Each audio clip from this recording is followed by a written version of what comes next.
എല്ലാവർക്കും നമസ്കാരം. Top ട്യൂഷന്റെ SSLC biology ക്ലാസ്സിലേക്ക് എല്ലാവർക്കും സ്വാഗതം. നമ്മൾ ഇന്ന് പഠിക്കാൻ പോകുന്നത് ബയോളജിയിലെ വളരെ പ്രധാനപ്പെട്ട ഒരു ചാപ്റ്ററാണ്. ഈ ചാപ്റ്ററിന്റെ പേര് ജെനറ്റിക്സ് ഓഫ് ലൈഫ് എന്നാണ്. എന്താണ് ഈ ജെനറ്റിക്സ്? കേട്ടിട്ടുണ്ടോ നിങ്ങൾ? ജീനുകളെക്കുറിച്ചുള്ള പഠനമാണിത്. നമ്മുടെ ഓരോരുത്തരുടെയും സ്വഭാവങ്ങൾക്കും രൂപത്തിനുമൊക്കെ കാരണം ഈ ജീനുകളാണ്.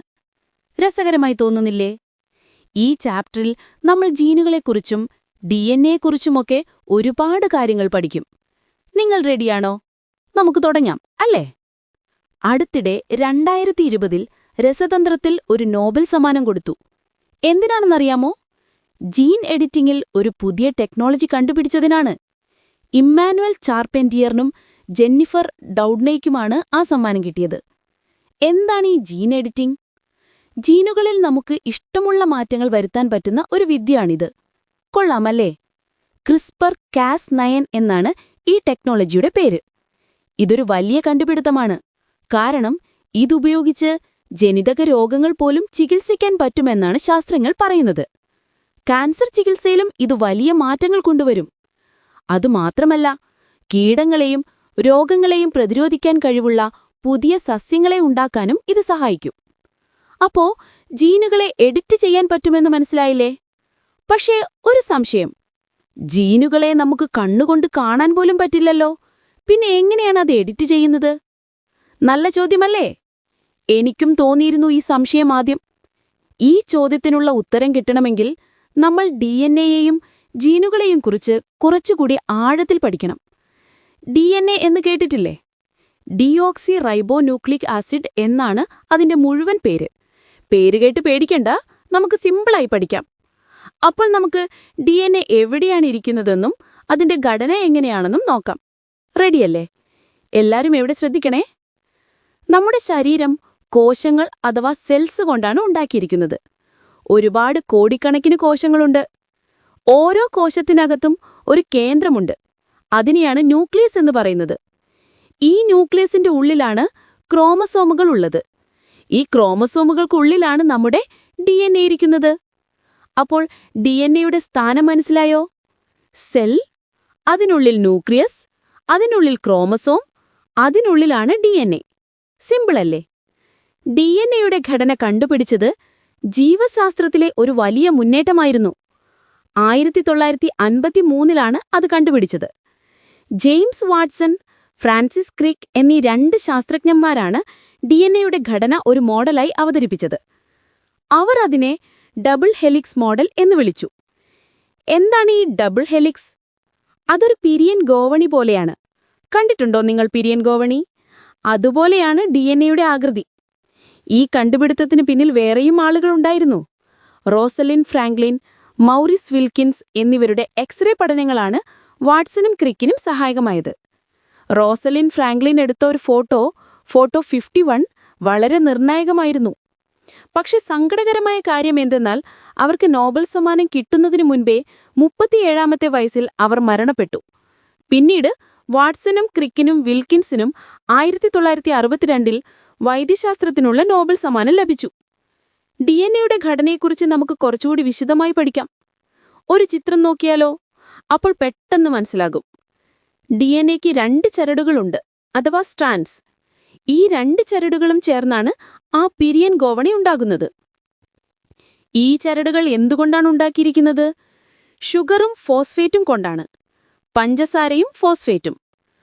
ഗോവണിയുടെ പടികൾ ഉണ്ടാക്കിയിരിക്കുന്നത് നൈട്രജൻ ബേസുകൾ കൊണ്ടാണ്. 4 തരം നൈട്രജൻ ബേസുകളുണ്ട്: അഡിനിൻ, ഗ്വാനിൻ, സൈറ്റോസിൻ, തൈമിൻ. നമുക്കിവയെ A, G, C, T എന്ന് ചുരുക്കി വിളിക്കാം. എളുപ്പമല്ലേ ഇതോർത്തിരിക്കാൻ? A for adenine, G for guanine, C for cytosine, T for thymine. ഈ ബേസുകൾ ജോഡികളായിട്ടാണ് കാണുന്നത്. അതാണ് ഗോവണിയുടെ പടികൾ. അഡിനിൻ എപ്പോഴും തൈമിനുമായി മാത്രമേ ജോഡി ചേരുകയുള്ളൂ. A എപ്പോഴും Tയുമായി കൂടിച്ചേരുന്നു. അതുപോലെ ഗ്വാനിൻ എപ്പോഴും സൈറ്റോസിനുമായി മാത്രമേ ജോഡി ചേരുകയുള്ളൂ. G എപ്പോഴും Cയുമായി കൂടിച്ചേരുന്നു. ഇത് വളരെ പ്രധാനപ്പെട്ട ഒരു കാര്യമാണ്. മറന്നുപോകരുത് കേട്ടോ. ATGC. ഒന്നുകൂടി പറയാം, ATGC. അപ്പോൾ DNA ഘടനയെപ്പറ്റി ഒരു ഐഡിയ കിട്ടിയില്ലേ? 2 ചരടുകൾ, അവ ഷുഗറും ഫോസ്ഫേറ്റും കൊണ്ട് നിർമ്മിച്ചിരിക്കുന്നു. ഇടയിലുള്ള പടികൾ നൈട്രജൻ ബേസുകളാണ്. എ, ടി, ജി, സി എന്നിങ്ങനെ 4 തരം ബേസുകളുണ്ട്. A ടിയുമായും G സിയുമായും ജോഡിച്ചേരുന്നു. ഈ ഘടന ഒരു പിരിയൻ ഗോവണി പോലെയാണ്. ഇതിനെയാണ് ഡബിൾ ഹെലിക്സ് എന്ന് പറയുന്നത്. DNA അടിസ്ഥാന നിർമ്മാണ ഘടകത്തെ ന്യൂക്ലിയോടൈഡ് എന്നാണ് പറയുന്നത്. ഒരു ന്യൂക്ലിയോടൈഡിൽ എന്തൊക്കെയുണ്ടെന്നറിയാമോ? ഒരു ഷുഗർ തന്മാത്ര, ഒരു ഫോസ്ഫേറ്റ് ഗ്രൂപ്പ്, പിന്നെ ഒരു നൈട്രജൻ ബേസ്. ഇവ മൂന്നും ചേർന്നതാണ് ഒരു ന്യൂക്ലിയോടൈഡ്. ഇങ്ങനെയുള്ള ഒരുപാട് ന്യൂക്ലിയോടൈഡുകൾ ചേർന്നാണ് DNA ഉണ്ടാകുന്നത്. ഇനി ഒരു സംശയം. ഒരു മനുഷ്യകോശത്തിലെ DNA നീളം എത്രയാണെന്നറിയാമോ? ഏകദേശം 2 മീറ്റർ. കൊള്ളാമല്ലേ? നമ്മുടെ ശരീരത്തിൽ ലക്ഷക്കണക്കിന് കോടാനുകോടി കോശങ്ങളുണ്ട്. അപ്പോൾ എല്ലാ കോശങ്ങളിലെയും DNAകൾ ചേർത്തുവെച്ചാൽ അത് ഭൂമിയെ എത്ര തവണ ചുറ്റാൻ പറ്റുമെന്നറിയാമോ? ഏതാണ്ട് 20 ലക്ഷം തവണ. ഇൻക്രെഡിബിൾ അല്ലേ? അപ്പോൾ പുതിയൊരു സംശയം വരും. ഇത്രയും നീളമുള്ള ഈ DNA എങ്ങനെയാണ് വളരെ ചെറിയൊരു കോശത്തിനുള്ളിലെ ക്രോമസോമിൽ ഒതുങ്ങിയിരിക്കുന്നത്? നല്ല ചോദ്യമല്ലേ? എനിക്കും തോന്നിയിരുന്നു ഈ സംശയം ആദ്യം. ഈ ചോദ്യത്തിനുള്ള ഉത്തരം കിട്ടണമെങ്കിൽ നമ്മൾ DNAയെയും ജീനുകളെയും കുറിച്ച് കുറച്ചുകൂടി ആഴത്തിൽ പഠിക്കണം. ഹിസ്റ്റോൺ എന്നൊരു തരം പ്രോട്ടീനുണ്ട്. ഈ ഹിസ്റ്റോൺ പ്രോട്ടീനുകൾക്ക് ചുറ്റുമാണ് DNA നൂലുപോലെ ചുറ്റിയിരിക്കുന്നത്. 8 ഹിസ്റ്റോൺ പ്രോട്ടീനുകൾ ചേർന്ന് ഒരു ഹിസ്റ്റോൺ ഒക്ടാമർ ഉണ്ടാകുന്നു. അതിനു മുകളിലൂടെ DNA ചുറ്റുമ്പോൾ ഉണ്ടാകുന്ന ഘടനയെ ന്യൂക്ലിയോസോം എന്ന് പറയുന്നു. ഇങ്ങനെയുള്ള അനേകം ന്യൂക്ലിയോസോമുകൾ വീണ്ടും ചുറ്റിപ്പിണിഞ്ഞാണ് ക്രോമസോം ഉണ്ടാകുന്നത്. ഒരു നീണ്ട നൂല് ഒരു ചെറിയ പന്തിലേക്ക് ചുരുട്ടിവെക്കുന്നത് പോലെ. മനസ്സിലായോ? ഓരോ ജീവിവർഗത്തിനും ഒരു നിശ്ചിത എണ്ണം ക്രോമസോമുകളുണ്ട്. മനുഷ്യന് എത്ര ക്രോമസോമുകളാണുള്ളത്? ആർക്കെങ്കിലും അറിയാമോ? 46 ക്രോമസോമുകളാണ് നമുക്കുള്ളത്. അതായത് 23 ജോഡികൾ. എന്തുകൊണ്ടാണ് ജോഡികളായി കാണുന്നത്? കാരണം നമുക്ക് ഒരെണ്ണം അമ്മയിൽ നിന്നും ഒരെണ്ണം അച്ഛനിൽ നിന്നുമാണ് കിട്ടുന്നത്. ഈ ജോഡികളെ ഹോമോലോഗസ് ക്രോമസോം എന്ന് പറയുന്നു. നമ്മുടെ ക്രോമസോമുകളെ 2ആയി തിരിക്കാം. ഒന്ന് ശാരീരിക ക്രോമസോമുകൾ അഥവാ സൊമാറ്റിക് ക്രോമസോംസ്. 2 ലിംഗനിർണയ ക്രോമസോമുകൾ. ശാരീരിക ക്രോമസോമുകൾ നമ്മുടെ ശരീരത്തിന്റെ ഓരോ സ്വഭാവങ്ങളെയും നിയന്ത്രിക്കുന്നു. മുടിയുടെ നിറം, കണ്ണിന്റെ നിറം, ഉയരം, അങ്ങനെ പലതും. നമുക്ക് 22 ജോഡി, അതായത് 44 ശാരീരിക ക്രോമസോമുകളുണ്ട്. ബാക്കിയുള്ള ഒരു ജോഡിയാണ് ലിംഗനിർണയ ക്രോമസോമുകൾ. പേര് സൂചിപ്പിക്കുന്നതുപോലെ ഇത് നമ്മൾ ആണാണോ പെണ്ണാണോ എന്ന് തീരുമാനിക്കുന്നു. 2 തരം ലിംഗനിർണയ ക്രോമസോമുകളുണ്ട്. X ക്രോമസോമും Y ക്രോമസോമും. സ്ത്രീകളിൽ 2 എക്സ് ക്രോമസോമുകളാണ്. പുരുഷന്മാരിൽ ഒരു എക്സ് ക്രോമസോമും ഒരു വൈ ക്രോമസോമുമാണ്. വൈ ക്രോമസോം എക്സിനേക്കാൾ ചെറുതാണ്.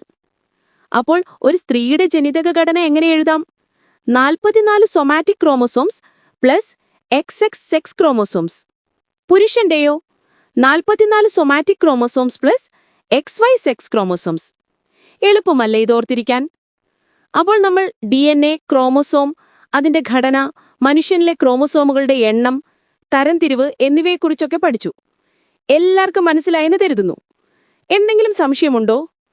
ഇല്ലെങ്കിൽ നമുക്ക് അടുത്ത ഭാഗത്തേക്ക് പോകാം. നമ്മൾ ജീനുകളെക്കുറിച്ചാണ് പറഞ്ഞു തുടങ്ങിയത്.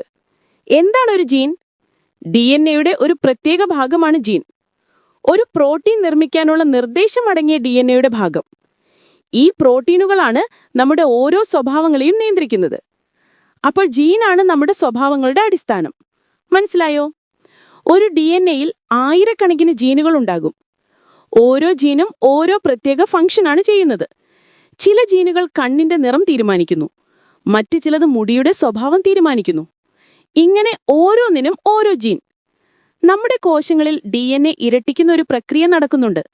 ഇതിനെ DNA റെപ്ലിക്കേഷൻ എന്ന് പറയുന്നു. കോശവിഭജനം നടക്കുമ്പോൾ ഓരോ പുതിയ കോശത്തിനും DNAയുടെ ഒരു കോപ്പി കിട്ടണ്ടേ? അതിനുവേണ്ടിയാണ് ഈ പ്രക്രിയ. DNAയുടെ 2 ചരടുകളും വേർപിരിയും. എന്നിട്ട് ഓരോ ചരടും ഒരു പുതിയ പങ്കാളിയെ നിർമ്മിക്കും. അങ്ങനെ ഒരു DNAയിൽ നിന്ന് ഒരേപോലെയുള്ള 2 DNAകൾ ഉണ്ടാകും. കൊള്ളാമല്ലേ ഈ സിസ്റ്റം? RNAയെ കുറിച്ച് കേട്ടിട്ടുണ്ടോ? Ribonucleic acid. ഇതും DNA പോലെയുള്ളൊരു ന്യൂക്ലിക് ആസിഡാണ്. പക്ഷെ ചില വ്യത്യാസങ്ങളുണ്ട്. RNAക്ക് ഒരു ചരടേയുള്ളൂ. DNA-ക്ക് രണ്ടെണ്ണമുണ്ടല്ലോ. RNA-യിലെ പഞ്ചസാര റൈബോസാണ്. DNA-യിലാകട്ടെ ഡിയോക്സി റൈബോസാണ്. പിന്നെ RNA-യിൽ തൈമിൻ എന്ന ബേസിനു പകരം യുറാസിൽ എന്ന ബേസാണുള്ളത്. AU, GC എന്നിങ്ങനെയാണ് RNA-യിലെ ജോഡിച്ചേരൽ. പ്രോട്ടീൻ നിർമ്മാണത്തിൽ RNA-ക്ക് ഒരു പ്രധാന പങ്കുണ്ട്. DNA-യിലുള്ള സന്ദേശം കോശത്തിലെ റൈബോസോമിലേക്ക് എത്തിക്കുന്നത് RNA ആണ്. അതുകൊണ്ട് ഇതിനെ മെസ്സഞ്ചർ RNA എന്ന് പറയുന്നു. അവിടെ വെച്ചാണ് പ്രോട്ടീൻ നിർമ്മാണം നടക്കുന്നത്. അപ്പോൾ DNA ഒരു ബോസിനെ പോലെയാണ്. എല്ലാ നിർദ്ദേശങ്ങളും DNA-യുടെ കയ്യിലാണ്. RNA ഒരു മെസ്സഞ്ചറിനെ പോലെയാണ്. നിർദ്ദേശങ്ങൾ വേണ്ട സ്ഥലത്തെത്തിക്കുന്നു. എന്നിട്ട് പ്രോട്ടീൻ എന്ന ജോലിക്ക് റാപ്പണ ചെയ്യുന്നു. നല്ലൊരു ഉദാഹരണമല്ലേ? അപ്പോൾ നമ്മൾ ജീൻ, DNA, RNA, ക്രോമസോം. മനുഷ്യന്റെ പരിണാമം ഏറ്റവും ആകാംക്ഷ നിറഞ്ഞൊരു വിഷയമാണ് അല്ലേ? നമ്മൾ എങ്ങനെ ഉണ്ടായി? നമ്മുടെ പൂർവികർ ആരായിരുന്നു? ഈ ചോദ്യങ്ങൾക്കെല്ലാം ഉത്തരം കണ്ടെത്താൻ ശ്രമിക്കാം. നമ്മൾ മനുഷ്യർ, കുരങ്ങന്മാർ, ആൾക്കുരങ്ങുകൾ എന്നിവരെല്ലാം ഉൾപ്പെടുന്ന ഒരു വലിയ ഗ്രൂപ്പുണ്ട്. അതിനെ പ്രൈമേറ്റ് എന്ന് പറയും. കൈവിരലുകൾ മടക്കി വസ്തുക്കളെ പിടിക്കാൻ കഴിയുന്നത്, രണ്ട് കണ്ണുകളും മുന്നോട്ടായതുകൊണ്ട് ഒരു വസ്തുവിനെ ഒരേ സമയം രണ്ട് കണ്ണുകൊണ്ടും കാണാൻ കഴിയുന്നത്, ബൈനോക്കുലർ വിഷൻ എന്നിവയൊക്കെ പ്രൈമേറ്റുകളുടെ പ്രത്യേകതയാണ്. ഈ പ്രൈമേറ്റുകളിൽ നിന്ന് മനുഷ്യനും ആൾക്കുരുങ്ങുകളും ഉൾപ്പെടുന്ന ഒരു ഗ്രൂപ്പാണ് ഹോമിനോയിഡിയ. ഇവർക്ക് വാലില്ല, തലച്ചോറിന്റെ വലിപ്പം കൂടുതലാണ്. ഒരു തെറ്റിദ്ധാരണയുണ്ട്, മനുഷ്യൻ കുരങ്ങിൽ നിന്നാണുണ്ടായത് എന്ന്. അത് ശരിയാണോ? അല്ല. മനുഷ്യനും ഇന്നത്തെ കുരങ്ങന്മാരും ഒരു പൊതുപൂർവികനിൽ നിന്ന് രണ്ട് ശാഖകളായി പിരിഞ്ഞവരാണ്. അതായത് നമ്മൾ കസിൻസാണ്, അല്ലാതെ അച്ഛനും മകനുമല്ല. നമ്മളോട് ഏറ്റവും അടുത്ത ബന്ധു ചിമ്പാൻസിയാണ്. നമ്മുടെയും ചിമ്പാൻസിയുടെയും പൊതുപൂർവികനിൽ നിന്ന് ഏകദേശം 60 ലക്ഷം വർഷങ്ങൾക്ക് മുൻപാണ് നമ്മുടെ ശാഖ വേർപിരിഞ്ഞത്. മനുഷ്യപരിണാമത്തിന്റെ ചരിത്രം പഠിക്കുന്നത് പ്രധാനമായും ഫോസിലുകളിൽ നിന്നാണ്. ആഫ്രിക്കയിലാണ് മനുഷ്യന്റെ പരിണാമം പ്രധാനമായും നടന്നത്. അതുകൊണ്ട് ആഫ്രിക്കയെ ക്രെയ്ഡിൽ ഓഫ് മാൻകൈൻഡ് അഥവാ മനുഷ്യരാശിയുടെ തൊട്ടിൽ എന്ന് വിളിക്കുന്നു. നമുക്ക് നമ്മുടെ ചില പ്രധാന പൂർവീകരെ പരിചയപ്പെട്ടാലോ? സാഹേലാന്ത്രോപ്പസ് ചാഡെൻസിസ് ഏകദേശം 70 ലക്ഷം വർഷം മുൻപ് ജീവിച്ചിരുന്നു. മനുഷ്യപരിണാമ ശ്രേണിയിലെ ആദ്യ കണ്ണിയായി കരുതപ്പെടുന്നു. തലയോട്ടിയുടെ ഫോസിൽ ആഫ്രിക്കയിലെ ചാഡിൽ നിന്നാണ് കിട്ടിയത്. തലച്ചോറിന്റെ വലിപ്പം വളരെ കുറവായിരുന്നു, 350 ക്യൂബിക് സെന്റിമീറ്റർ മാത്രം. ഓസ്ട്രാലോപിത്തിക്കസ് ഏകദേശം 40 ലക്ഷം വർഷം മുൻപ്. ഇവരുടെ ഒരുപാട് ഫോസിലുകൾ ആഫ്രിക്കയിൽ നിന്ന് കിട്ടിയിട്ടുണ്ട്. ലൂസി എന്ന് പേരിട്ട ഒരു അസ്ഥികൂടം വളരെ പ്രശസ്തമാണ്. ഇവർക്ക് 2 കാലിൽ നിവർന്നു നടക്കാൻ കഴിവുണ്ടായിരുന്നു. ഇത് മനുഷ്യപരിണാമത്തിലെ ഒരു സുപ്രധാന ചുവടുവെപ്പായിരുന്നു. കൈകൾ സ്വതന്ത്രമായതോടെ അവർക്ക് ആയുധങ്ങൾ ഉപയോഗിക്കാനും മറ്റും സാധിച്ചു. തലച്ചോറിന്റെ വലിപ്പം 450 cc ആയിരുന്നു. ഹോമോ ഹാബിലസ് ഏകദേശം 25 ലക്ഷം വർഷം മുൻപ്. ഹാബിലിസ് എന്നാൽ ഹാൻഡിമാൻ അഥവാ കഴിവുള്ള മനുഷ്യൻ എന്നാണ് അർത്ഥം. ഇവർ കല്ലുകൾ കൊണ്ട് ലളിതമായ ആയുധങ്ങൾ ഉണ്ടാക്കിയിരുന്നു.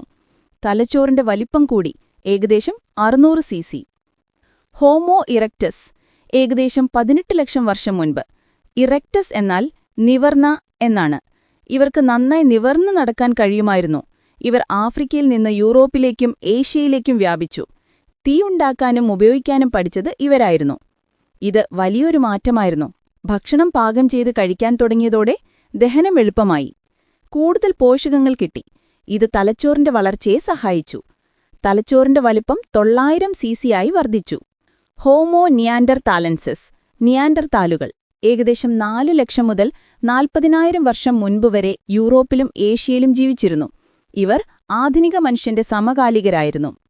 അവർക്ക് നമ്മളെക്കാൾ അല്പം വലിയ തലച്ചോറുണ്ടായിരുന്നു, 1450 cc. അവർ മരിച്ചവരെ സംസ്കരിച്ചിരുന്നു. ഇത് അവർക്ക് ചിന്താശേഷി ഉണ്ടായിരുന്നു എന്നതിന് തെളിവാണ്. എന്തുകൊണ്ടോ ഏകദേശം 40,000 വർഷം മുൻപ് ഇവർക്ക് വംശനാശം സംഭവിച്ചു. ഹോമോസാപ്പിയൻസ് ആധുനിക മനുഷ്യൻ, നമ്മൾ ഏകദേശം 3 ലക്ഷം വർഷം മുൻപ് ആഫ്രിക്കയിലാണ് നമ്മൾ ഉത്ഭവിച്ചത്. പിന്നീട് ലോകത്തിന്റെ എല്ലാ ഭാഗത്തേക്കും വ്യാപിച്ചു. നമ്മുടെ തലച്ചോറിന്റെ വലിപ്പം ശരാശരി 1350 cc ആണ്. നമ്മൾ സങ്കീർണമായ ഭാഷ ഉപയോഗിക്കുന്നു. കല, സംസ്കാരം, കൃഷി, സാങ്കേതികവിദ്യ എന്നിവയെല്ലാം വികസിപ്പിച്ചു. മനുഷ്യപരിണാമത്തിൽ തലച്ചോറിന്റെ വലിപ്പം കൂടുന്നത് ഒരു പ്രധാന പ്രവണതയാണ്. തലച്ചോറിന്റെ വളർച്ചയാണ് നമ്മളെ മറ്റു ജീവികളിൽ നിന്ന് വ്യത്യസ്തരാക്കുന്നത്. ചിന്തിക്കാനും പ്രശ്നങ്ങൾ പരിഹരിക്കാനും പുതിയ കാര്യങ്ങൾ പഠിക്കാനും സാമൂഹികമായി ജീവിക്കാനുമൊക്കെ നമ്മളെ സഹായിക്കുന്നത് നമ്മുടെ വലിയ തലച്ചോറാണ്. അപ്പോൾ മനുഷ്യന്റെ പരിണാമകഥ ഒരു ഐഡിയ കിട്ടിയില്ലേ? ഇത് വളരെ ലളിതമാക്കിയ ഒരു ചിത്രമാണ്. ഇതിനിടയിൽ ഒരുപാട് ശാഖകളും ഉപശാഖകളുമുണ്ട്. പുതിയ ഫോസിലുകൾ കണ്ടെത്തുമ്പോൾ ഈ കഥ മാറിക്കൊണ്ടേയിരിക്കും. ഇനി നമുക്ക് ഈ ചാപ്റ്ററിന്റെ അവസാന ഭാഗത്തേക്ക് കടക്കാം. നാഡീവ്യവസ്ഥ അഥവാ നെർവസ് സിസ്റ്റം. പരിണാമത്തിന്റെ ഉന്നതമായ ഒരു ഉൽപ്പന്നമാണ് നമ്മുടെ നാഡീവ്യവസ്ഥ, പ്രത്യേകിച്ച് തലച്ചോറ്. നമ്മുടെ ശരീരത്തിലെ എല്ലാ പ്രവർത്തനങ്ങളെയും നിയന്ത്രിക്കുകയും ഏകോപിപ്പിക്കുകയും ചെയ്യുന്നത് നാഡീവ്യവസ്ഥയാണ്. പുറത്തുനിന്നുള്ള മാറ്റങ്ങൾ അറിയാനും അതിനനുസരിച്ച് പ്രതികരിക്കാനും നമ്മളെ സഹായിക്കുന്നത് ഇതാണ്. നാഡീവ്യവസ്ഥയുടെ അടിസ്ഥാന ഘടകം ന്യൂറോൺ അഥവാ നാഡീകോശമാണ്. സന്ദേശങ്ങൾ കൈമാറുന്ന പ്രത്യേകതരം കോശങ്ങളാണിവ. ഒരു ന്യൂറോണിന് പ്രധാനമായും 3 ഭാഗങ്ങളുണ്ട്: സെൽ ബോഡി അഥവാ കോശശരീരം, ഡെൻഡ്രൈറ്റുകൾ, ആക്സോൺ. ഡെൻഡ്രൈറ്റുകൾ മറ്റു ന്യൂറോണുകളിൽ നിന്ന് സന്ദേശങ്ങൾ സ്വീകരിക്കുന്നു. ഈ സന്ദേശം കോശശരീരത്തിലൂടെ ആക്സോണിലേക്ക് പോകുന്നു. ആക്സോൺ ആണ് സന്ദേശത്തെ അടുത്ത ന്യൂറോണിലേക്ക് എത്തിക്കുന്നത്. സന്ദേശങ്ങൾ ഒരു ഇലക്ട്രിക് ഇമ്പൾസ് രൂപത്തിലാണ് സഞ്ചരിക്കുന്നത്. ഒരു ന്യൂറോണിൽ നിന്ന് അടുത്ത ന്യൂറോണിലേക്ക് സന്ദേശം കൈമാറുന്നത് സിനാപ്സ് എന്ന ഭാഗത്ത് വെച്ചാണ്. ഇവിടെ ഒരു ന്യൂറോണിന്റെ ആക്സോണിന്റെ അറ്റവും അടുത്ത ന്യൂറോണിന്റെ ഡെൻഡ്രൈറ്റും തമ്മിൽ ഒരു ചെറിയ വിടവുണ്ട്, സിനാപ്റ്റിക് ക്ലെഫ്റ്റ്. ഇലക്ട്രിക് ഇമ്പൾസ് ആക്സോണിന്റെ അറ്റത്തെത്തുമ്പോൾ അവിടെ നിന്ന് ചില രാസവസ്തുക്കൾ ഈ വിടവിലേക്ക് റിലീസ് ചെയ്യും. ഈ ന്യൂറോ ട്രാൻസ്മിറ്ററുകൾ അടുത്ത ന്യൂറോണിനെ ഉത്തേജിപ്പിക്കുകയും അവിടെ ഒരു പുതിയ ഇലക്ട്രിക് ഇമ്പൾസ് ഉണ്ടാക്കുകയും ചെയ്യുന്നു.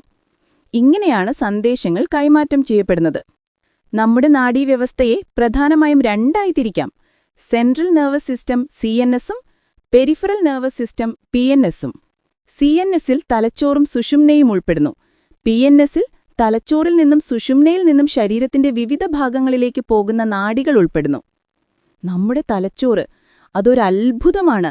ലോകത്തിലെ ഏറ്റവും സങ്കീർണമായ വസ്തു. അതിന് പല ഭാഗങ്ങളുണ്ട്. ഓരോ ഭാഗത്തിനും ഓരോ ജോലിയാണ്. സെരിബ്രം, തലച്ചോറിന്റെ ഏറ്റവും വലിയ ഭാഗം. ബുദ്ധി, ഓർമ്മ, ചിന്ത, ഭാവന, ബോധം എന്നിവയെല്ലാത്തിന്റെയും കേന്ദ്രം ഇതാണ്. കാഴ്ച, കേൾവി, സ്പർശം തുടങ്ങിയ സംവേദനങ്ങൾ തിരിച്ചറിയുന്നതും ഇവിടെയാണ്. സെരിബെല്ലം, തലച്ചോറിന് പിന്നിൽ താഴെയായി കാണുന്നു. ശരീരത്തിന്റെ തുലനാവസ്ഥ നിലനിർത്തുന്നത് സെരിബെല്ലമാണ്. പേശികളുടെ പ്രവർത്തനങ്ങളെ ഏകോപിപ്പിക്കുന്നു. അതുകൊണ്ടാണ് നമുക്ക് വീഴാതെ നടക്കാനും ഓടാനുമൊക്കെ കഴിയുന്നത്. മെഡുല്ല ഒബ്ലോംഗേറ്റ, തലച്ചോറിന്റെ ഏറ്റവും താഴെയുള്ള ഭാഗം. നമ്മുടെ ഇച്ഛാനുസരണമല്ലാത്ത പ്രവർത്തനങ്ങളെ നിയന്ത്രിക്കുന്നു ഇത്. ഹൃദയമിടിപ്പ്, ശ്വാസോച്ഛ്വാസം, ചുമ, തുമ്മൽ, ഛർദി എന്നിവയൊക്കെ നിയന്ത്രിക്കുന്നത് മെഡുല്ലയാണ്. ഇത് വളരെ പ്രധാനപ്പെട്ട ഒരു ഭാഗമാണ്. മെഡുല്ലയ്ക്ക് എന്തെങ്കിലും പരിക്കുപറ്റിയാൽ പെട്ടെന്ന് മരണം സംഭവിക്കാം. തലാമസും ഹൈപ്പോതലാമസും തലച്ചോറിലെ പ്രധാന ഭാഗങ്ങളാണ്. സുഷുമ്ന അഥവാ സ്പൈനൽ കോഡ് നമ്മുടെ നട്ടെല്ലിനുള്ളിലൂടെയാണ് പോകുന്നത്. ഇത് തലച്ചോറും ശരീരത്തിന്റെ മറ്റു ഭാഗങ്ങളും തമ്മിലുള്ള സന്ദേശങ്ങൾ കൈമാറുന്ന ഒരു പാതയാണ്. ചില പെട്ടെന്നുള്ള പ്രതികരണങ്ങളെ നിയന്ത്രിക്കുന്നതും സുഷുമ്നയാണ്. ഉദാഹരണത്തിന്, ചൂടുള്ള ഒരു പാത്രത്തിൽ തൊടുമ്പോൾ നമ്മൾ പെട്ടെന്ന് കൈ വലിക്കില്ലേ? അതൊരു റിഫ്ലെക്സ് ആക്ഷനാണ്. ആ സന്ദേശം തലച്ചോറ് വരെ പോയിട്ട് വരാൻ സമയമെടുക്കും. അതുകൊണ്ട് സുഷുമ്ന തന്നെ പെട്ടെന്ന് കൈ പിൻവലിക്കാൻ നിർദ്ദേശം കൊടുക്കും. പിന്നീട് ആ വിവരം തലച്ചോറിലെത്തും. കൊള്ളാമല്ലേ ഈ സിസ്റ്റം? ജീവികളുടെ സങ്കീർണത കൂടുന്നതിനനുസരിച്ച് അവയുടെ നാഡീവ്യവസ്ഥയും സങ്കീർണമാകുന്നു. ഹൈഡ്ര പോലെ ലളിതമായ ജീവികൾക്കൊരു നെറ്റ്വർക്ക് ഓഫ് ന്യൂറോൺസ് മാത്രമേ ഉള്ളൂ. ഒരു കേന്ദ്രീകൃതമായ തലച്ചോറില്ല. മണ്ണിരയിൽ കുറച്ചുകൂടി മെച്ചപ്പെട്ട ഒരു സിസ്റ്റമുണ്ട്. പ്രാണികളിൽ കുറച്ചുകൂടി വികസിച്ച തലച്ചോറും നാഡീവ്യവസ്ഥയും കാണാം. മനുഷ്യനിലാണ് ഏറ്റവും വികസിതമായ നാഡീവ്യവസ്ഥയുള്ളത്, പ്രത്യേകിച്ച് സെറിബ്രത്തിന്റെ പുറംഭാഗമായ കോർട്ടെക്സ് അഥവാ നിയോകോർട്ടെക്സ്. ഈ നിയോകോർട്ടെക്സ് ആണ് നമുക്ക് ഉയർന്ന ചിന്താശേഷിയും ഭാഷയും ഒക്കെ നൽകുന്നത്. അപ്പോൾ പരിണാമം എന്ന ദീർഘമായ പ്രക്രിയയിലൂടെയാണ് ഇത്രയും സങ്കീർണമായ ഒരു നാഡീവ്യവസ്ഥ നമുക്ക് ലഭിച്ചത്. ഇത് നമ്മളെ പരിസ്ഥിതിയുമായി ഇണങ്ങി ജീവിക്കാനും പ്രകൃതിയുടെ മേൽ ആധിപത്യം സ്ഥാപിക്കാനും സഹായിച്ചു. അപ്പോൾ നമ്മളിന്ന് പരിണാമത്തെക്കുറിച്ചും അതിന്റെ സിദ്ധാന്തങ്ങളെക്കുറിച്ചും തെളിവുകളെക്കുറിച്ചും പഠിച്ചു. മനുഷ്യന്റെ പരിണാമത്തിന്റെ നാൾവഴികൾ കണ്ടു. അവസാനം പരിണാമത്തിന്റെ ഉത്തമ ഉദാഹരണമായ നാഡീവ്യവസ്ഥയെക്കുറിച്ചും മനസ്സിലാക്കി. ഈ ചാപ്റ്റർ എല്ലാവർക്കും ഇഷ്ടപ്പെട്ടോ? ഒരുപാട് പുതിയ കാര്യങ്ങൾ പഠിച്ചില്ലേ? എല്ലാം ഓർമ്മയുണ്ടോ? വീട്ടിൽ പോയി നന്നായി വായിച്ചു നോക്കണം. സംശയങ്ങളുണ്ടെങ്കിൽ അടുത്ത ക്ലാസ്സിൽ ചോദിക്കാൻ മടിക്കേണ്ടെടുത്തു. എല്ലാവരും നല്ല മിടുക്കരാണ്. പിന്നെ നമ്മുടെ ഈ ടോപ്പ് ട്യൂഷൻ സെന്ററിൽ ചെറിയ ബാച്ച് സൈസിലാണ് ഹൈസ്കൂൾ ക്ലാസ്സുകളുള്ളത്. അപ്പോൾ നല്ല മാർക്ക് വേണമെന്നുണ്ടോ? എങ്കിൽ എത്രയും പെട്ടെന്ന് ഞങ്ങളുടെ ഫേസ് ടു ഫേസ് ക്ലാസ്സിൽ ജോയിൻ ചെയ്യുക, അല്ലെങ്കിൽ യൂട്യൂബ് ക്ലാസ്സസ് ഉപയോഗിക്കുക. പാലക്കാട് നിവാസികളെ ടോപ്പ് ട്യൂഷന്റെ ഫേസ് ടു ഫേസ് ക്ലാസ്സിലേക്ക് സ്വാഗതം ചെയ്യുന്നു. കൂടുതൽ അറിയുവാൻ 8006066363 എന്ന നമ്പറിലേക്ക് വിളിക്കുക. എല്ലാവരും നന്നായി പഠിക്കണേ. അടുത്ത ക്ലാസ്സിൽ കാണാം. Bye bye.